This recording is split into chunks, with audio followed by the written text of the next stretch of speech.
Nós vamos atuar, em primeiro lugar, no item a normatização das licitações. Normatização significa criar normas, ou seja, você definir de uma maneira antecipada quais são os procedimentos. Nós temos processo administrativo para as licitações. Aliás, não só para as licitações. Na área pública, na administração pública, nós podemos chamar de processo administrativo todo momento de estudo ou de ajuntamento de documentos. É muito simples, né? Você pega, se falarmos fisicamente do processo administrativo, são duas capas. Duas capas, antigamente nós perfurávamos aqui, colocávamos uma ferramentinha que no adágio popular chamava de macho e fêmea, deve ter um outro nome mais interessante que isso, mas era algo que segurava as duas capas e nós íamos juntando documentos aqui dentro no formato físico. Hoje também tem o formato eletrônico, mas ainda continuamos a ter os processos licitatórios, na maioria, fisicamente. Vocês usam cartolina lá? É cartolina ainda que se usa para fazer a capa? É uma cartolina timbrada, né? Já vem timbrada. É um papel preparado que se equipara a uma cartolina. É um papel com uma gramatura mais grossa e depois você vai juntando as folhas. Pois bem, isso é processo administrativo que pode ser usado para avaliação de desempenho, pode ser utilizado para uma sindicância, para um processo disciplinar. Em vários momentos na administração pública se utiliza o processo administrativo. Existem ocasiões em que tem lá uma dúvida. Olha, o servidor não recebeu as férias e a gente imaginou que tivesse recebido, como é que resolve isso? Bom, abre-se um processo administrativo, vamos estudar, com parecer jurídico, juntar toda a documentação, justificar o assunto, no final sai uma conclusão. A licitação pública ela tem que passar por um processo administrativo. É um processo administrativo licitatório.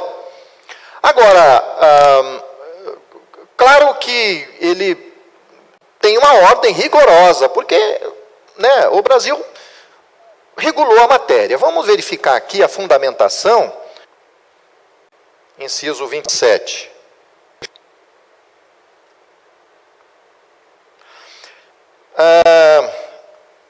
Normas gerais de licitação e contratação em todas as modalidades para a administração pública direta, autárquica, fundacional da União, Estados, Distrito Federal e município. O que é que tem a ver isso aqui? É que o inciso está dentro desse artigo, o qual afirma que é competente privativamente a União para legislar sobre o quê? Sobre normas gerais das licitações. Então, normas gerais de licitação, competência é de qual ente da federação? A União. Presta atenção nisso. União significa o governo central. O governo que representa o país como um todo, a República Federativa do Brasil. União de estados. Porque o Brasil é um estado. Mas nós temos os estados-membros do Brasil. Quantos estados temos aqui dentro do Brasil? Estados-membros? 26 estados, mais o Distrito Federal, que não é nem estado nem município, é um ente especial para abrigar a capital federal, mas ele é contado também como se fosse um estado. Então nós temos 27 desmembramentos da União Federal. Aí nós temos o outro ente menorzinho, menor talvez em território, talvez em autonomia, mas é o outro ente da federação. Além da União, dos estados e do Distrito Federal, nós temos os municípios. Quantos são? 5.000? Mais ou menos isso? 5.500? 5.590? Então, não precisa saber o número exato, mas se você quiser anotar, 5.568. 5.568. 5.568. O TSE, a Justiça Eleitoral, está divulgando aí que nós teremos eleições em 5.570 municípios. É que eles estão incluindo como município o arquipélago de Fernando de Noronha, que é um ajuntamento de ilhas, mas lá é um distrito estadual de Pernambuco. Lá não é município, não tem prefeito. Mas como eles votam e votarão agora, porque a eleição agora não é para prefeito, é intermediária, fazem parte. E o Distrito Federal, Brasília, que também não é prefeitura, não é prefeito, não é município, mas vota porque lá tem governador. Então nós teremos, de fato, 5.570 lugares que ocorrerão as eleições. Mas são 5.568 municípios ao todo. Se a União Federal ela é competente privativamente para legislar sobre as normas gerais de licitações e contratação em todas as modalidades, abrangendo o município, aí nós imaginaríamos, e lá no início imaginou-se que o município não poderia legislar sobre licitação. Mas foi um erro que nós cometemos, porque ali a palavra diz normas gerais. Normas complementares nós podemos. Quer ver como que nós podemos? Vamos mudar de artigo aqui e saltar para o artigo 30. Olha o que o artigo 30 da Constituição Federal diz.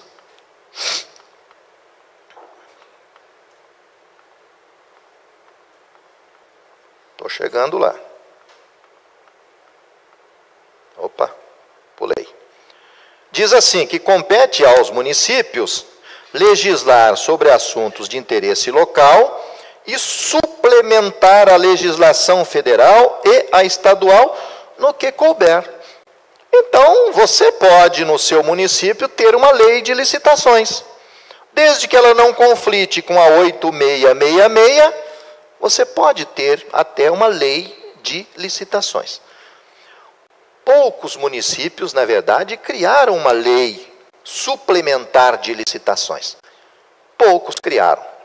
Mas aqui no Paraná, aliás, nós temos alunos aqui que em sala de aula que não é do Paraná? Não? Só do Paraná? Só do Paraná em sala de aula. Mas temos alunos online nos acompanhando em todo o país. Aqui no Paraná tem uma lei 15.608, eu vou encontrar ela na internet e mostrar para vocês. O estado do Paraná é um dos poucos, recentemente só tinha o Paraná e Bahia, não sei se algum outro criou, uma lei estadual de licitações. Levanta a mão quem já viu essa lei, 15.608, de 2007. Já viu? Aplica lá no seu município? É aplicável no seu município? É lei? Ok. Já chego aí para a gente conversar sobre isso. Verifico aqui na internet, então, para vocês agora, a lei 15.608. Agora nós voltaremos para a pesquisa, a nossa lei própria. 15.608 de 2007. Ela diz o seguinte: esta lei estabelece normas sobre licitações, contratos, convênios, etc., observando as normas gerais sobre a matéria expedidas pela União. Muito simples, esta lei cuida de licitações, mas observando as normas gerais que a União legislou. Ela legisla de maneira específica. Eu quero citar duas coisas que não está na 8666, nem na lei do pregão, que são federais, normas gerais federal, mas estão na nossa lei do Paraná e são aplicáveis. A 8666 não trata com profundidade ou com mais detalhamento sobre a apresentação de amostra nas licitações, quando você pode pedir que o fornecedor traga uma amostra. A nossa lei regulamentou isso. A nossa lei do Paraná, ela regulamentou também mais detalhadamente o credenciamento de profissionais e serviços. Levanta a mão aí se tem alguém que utilizou já essa modalidade, perdão, essa espécie de contratação direta de credenciamento. Pode dizer qual é o seu município? Santa Helena. Já aplicou credenciamento? Já aplicou também? Posso dizer o seu município? Guaraci. Já aplicou credenciamento. Para contratar o quê? Médicos?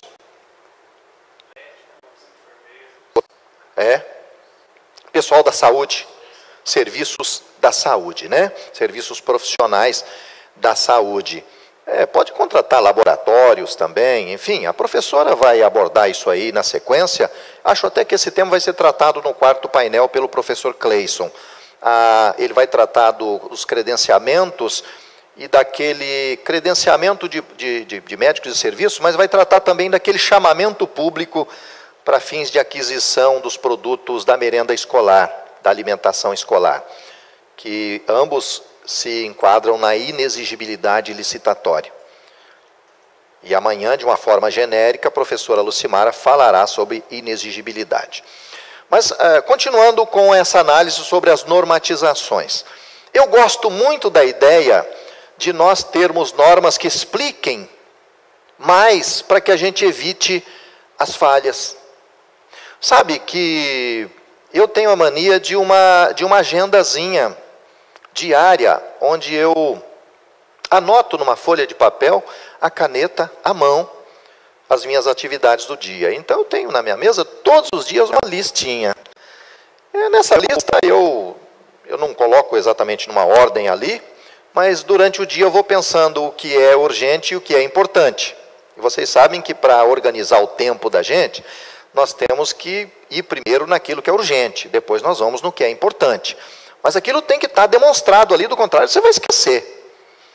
Eu também sou advogado e lido pouco nas lides forenses, mas quando lido, tenho terror com o negócio de prazo, perder prazo. No dia a dia, obviamente, agenda complicada você esquece, e às vezes até lá em casa, esquece de comprar sabonete, aí na hora que entra no banho, cadê o sabonete que estava aqui? Não tem mais. Então essas coisas mínimas, até as mais relevantes, precisam de estar dispostas numa lista para que a gente não seja traído pela lembrança, pelo cérebro. Imagine dentro do setor de licitações. Imagine onde nós temos uma infinidade tão grande de regras que, segundo todas as manifestações dos órgãos de controle externo e interno, e até por percepção minha nessa atuação, eu concordo plenamente com eles.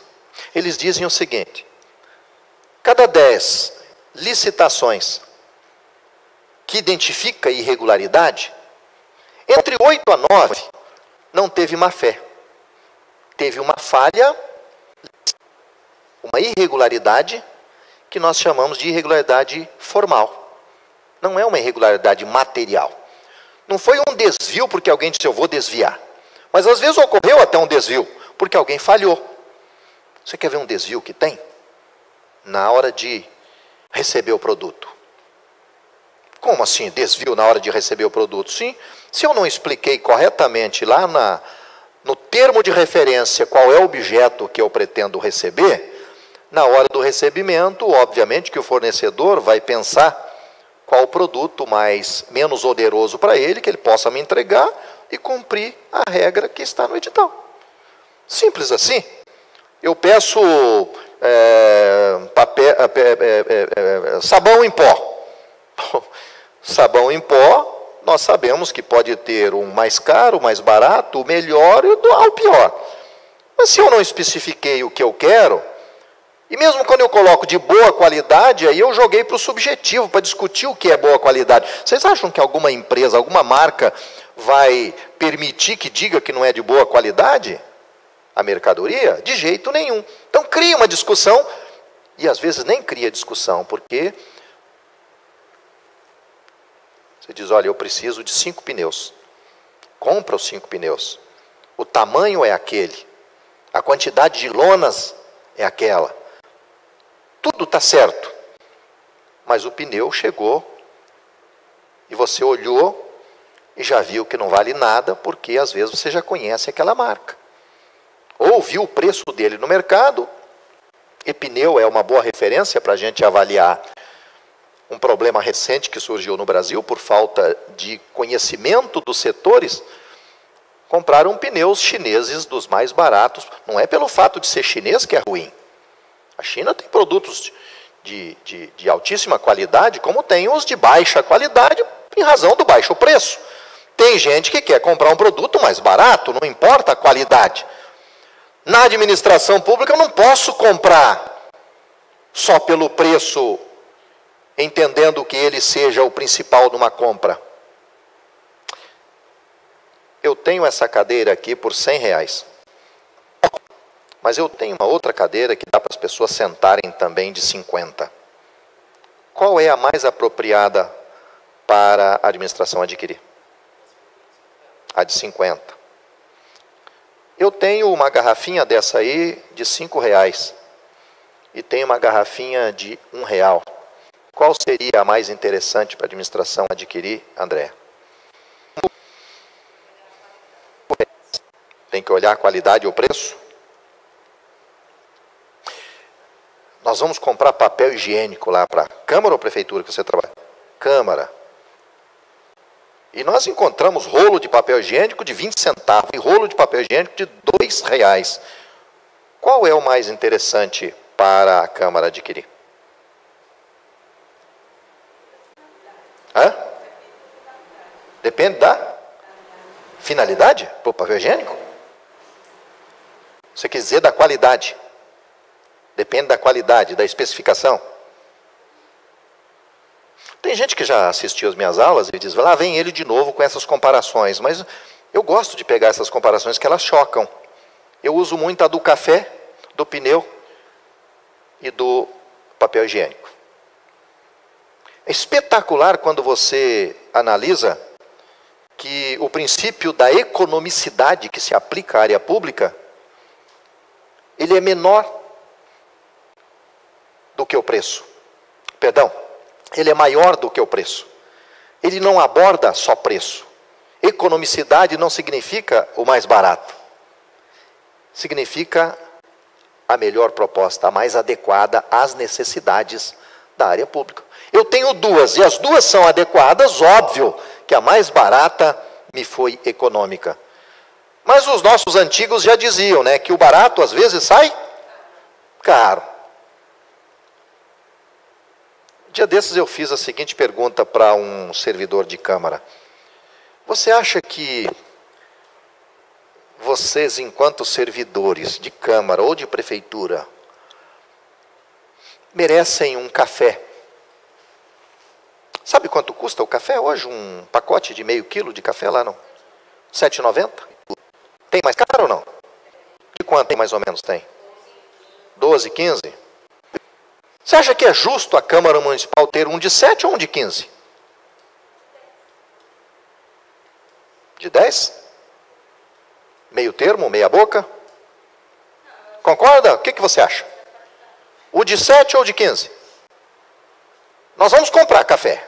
Vamos buscar, que é para os gestores, para os servidores, para os agentes públicos.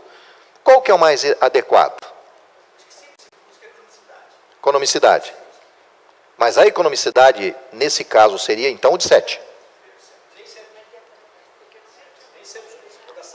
Mas de 7 não bebe igual? Não vão tomar o café igual? Aliás, vão tomar até menos. Vai economizar porque vai tomar até menos.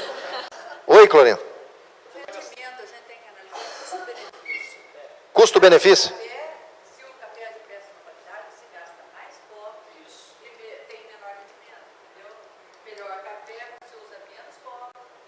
Você saiu pela tangente. Eu tô dizendo é o seguinte, nós, servidores públicos, merecemos um café de 15 ou um de 7. Na boca do povo, nenhum, né? Para o povão, nenhum. Mas para a lógica do que se aplica à administração pública, seria qual? De 7 ou de 15?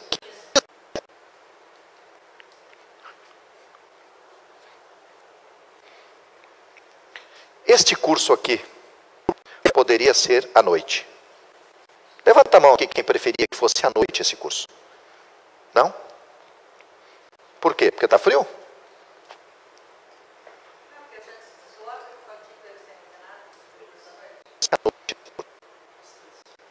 E se for lá, no seu município, a prefeitura ou a Câmara resolve realizar esse curso à noite, você trabalha durante o dia, diz, ó, pessoal, vai ter um curso, mas vai ser à noite para não atrapalhar o funcionamento do órgão público. Não vai ter a mesma? Mas não é o ideal para não precisar do funcionário afastar-se do serviço e ficar parado, sentado, sem fazer nada? É? Vocês já viram a conclusão disso, a conclusão judicial disso? Já viram que alguém já discutiu isso? Pacificamente, sabe qual é a solução para isso? Horas extras. O órgão público terá que pagar a você, se ele exigir que você vá ao curso à noite. Entenderam? Começaram a entender ou não? Vamos em frente. Oi? Hã? Horas extras. Vamos voltar ao conceito inicial de que vocês estão aqui porque a Constituição determinou que vocês têm que ser capacitados? A Constituição disse que depende de eficiência. Para ter eficiência é preciso treinar. E que é para reservar verba para o treinamento. Quem é que está treinando? O patrão. Mas você está treinando para quê? Para você... satisfação pessoal? O que vai reverter, Rosângela? Isso aqui vai reverter em quê? Numa melhor qualidade de prestação de serviço. É isso que se objetiva. Ou foi a Curitiba fazer um cursinho lá. Um cursinho não.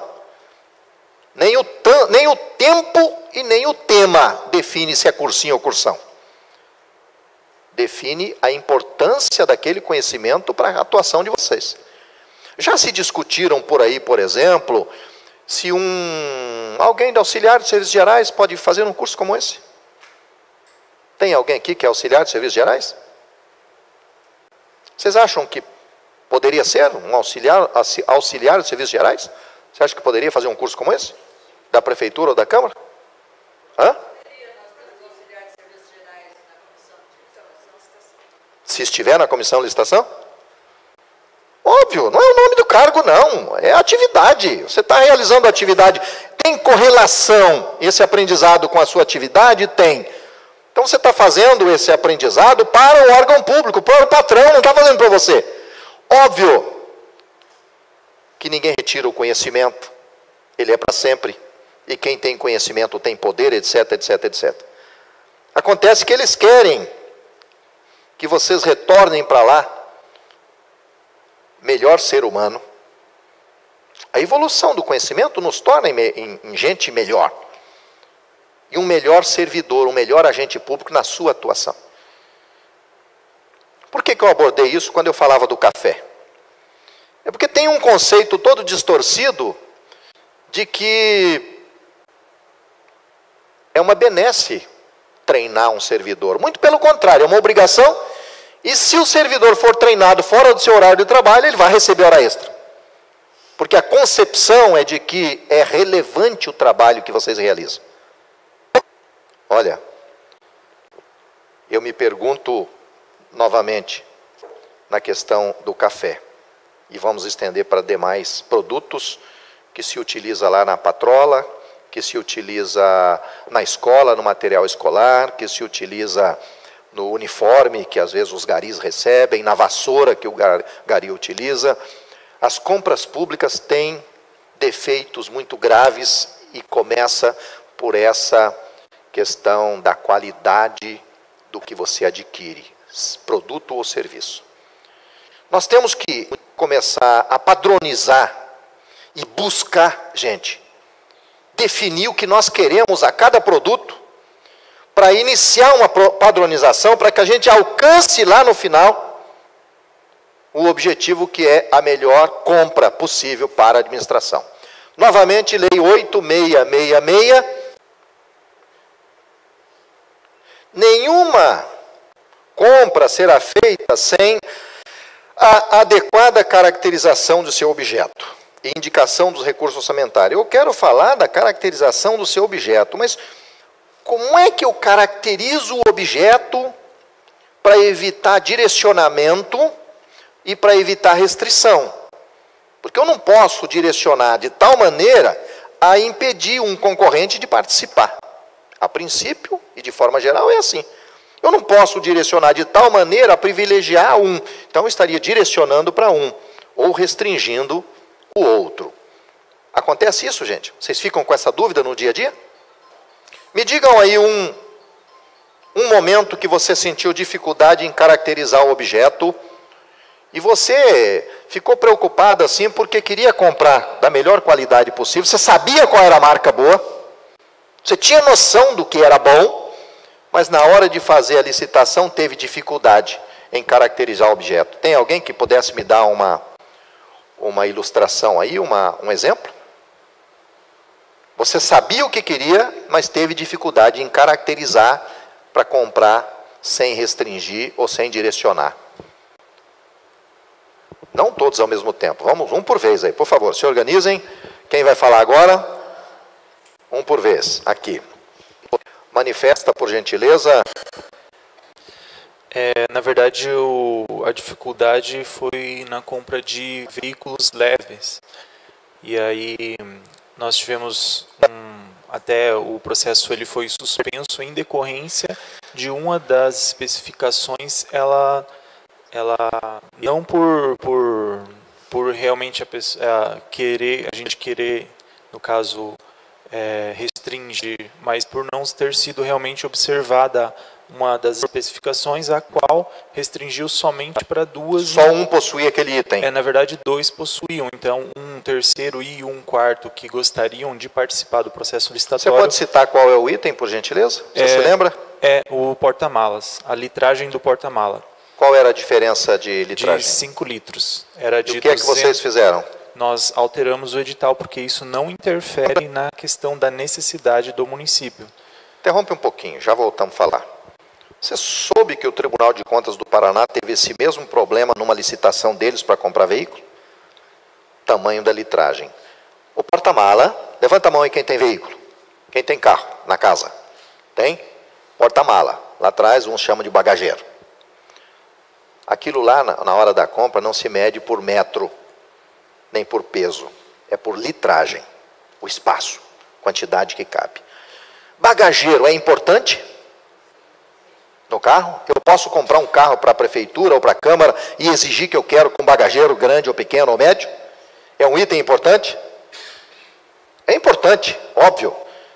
Mas a importância é o quê? É que ele seja de 1 metro por 1, de meio metro por meio metro, de 2 metros por 2 metros. Qual que é a importância? Caso a caso. Caso a caso. Dependendo do veículo, como por exemplo uma ambulância, eu não tenho nem praticamente um bagageiro específico, tudo é compartimento. Mas eu tenho um veículo lá para a Câmara Municipal. Levanta a mão aí quem é de Câmara Municipal aqui presente. Obrigado. Agora só quem veio de carro próprio da Câmara, levanta a mão. Ninguém? Levanta a mão quem tem carro, automóvel lá na Câmara. Automóvel, tem? Que automóvel que é? Você se lembra ou não? Prisma. Prisma que ano, sabe não? É desse mais moderno? Mais moderno. Ele é um pouco maior do que o primeiro que saiu. O primeiro meio parecido com um Corsa. Eu fico, assim, com pena quando eu vejo descer aqui em Curitiba 5 pessoas enormes de dentro de um Corsa da Câmara Municipal e carregando malas no colo ainda, porque o porta-malas é pequeno, aquele antigo. Então, qual é a finalidade? É transportar vereadores, transportar servidores da Câmara para viagem fora, geralmente vão em 4, 5, e aí eu preciso de bagageiro. É importante que o bagageiro, que o maleiro, o porta-mala seja grande. Mas como definir essa do ser grande ou ser pequeno quando você fala que tem alguém com uma diferença de 5 litros? É muito pouco. Não vai mudar a história da compra 5 litros. Mas teve um outro momento em que o Tribunal de Contas... Então, assim como vocês reeditaram, né, a licitação. republicou o edital. Isso, foi feito todo o procedimento novamente. Enquadrou. E você se lembra se algum daqueles veículos que vocês se enquadraram foi quem ganhou ou foram os demais? Não, foram os demais, mas eles puderam participar daí da licitação. Tiveram a oportunidade então, de discutir e disputa, né? Isso, exato.